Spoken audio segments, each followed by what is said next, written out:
তাই রাধারানী বিলাপ করছেন। রাধারানীর আজ অষ্টসাত্ত্বিক ভাবের বিকার হয়েছে। তিনি বিলাপ করতে করতে বলছেন, জানিস সই, দেখ দেখ আমার হাতে একটা রেখা উঠেছে, মনে হয় আর বেশিক্ষণ আমি কৃষ্ণ বিরহে বাজবো না রে।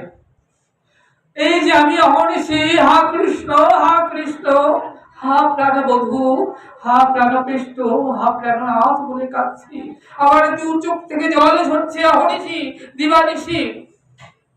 তাই তোরা কি করবি জানিস?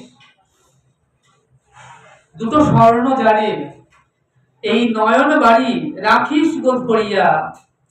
আমার বধূ যখন আসবে, কোনোদিন যদি বৃন্দাবনে ফিরে আসে, সে তো এখনো রাজা, দ্বারকাধীশ, দ্বারকার রাজা। কোনোদিন যদি সে বৃন্দাবনে আসে, বৃন্দাবন পল্লী গ্রাম, ধুলোবালি কঙ্কটময়, তাহলে তার চরণে লেগে থাকবে না জানি কত ধুলা। এসে হয়তো বলবে, ওরে ললিতা, ওরে বিশাখা, আমাকে চরণ ধৌত করবার জল এনে দে। তোরা তখন কি করবি জানিস?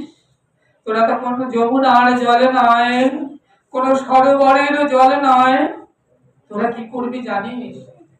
এই যে আমার নয়ন বাড়ি রেখেছি ধরিয়া, এই স্বর্ণ জারে, তোরা সেই জল দিয়ে আমার প্রাণ বধূর চরণ দিবি গো ধোয়াইয়া। বিদায়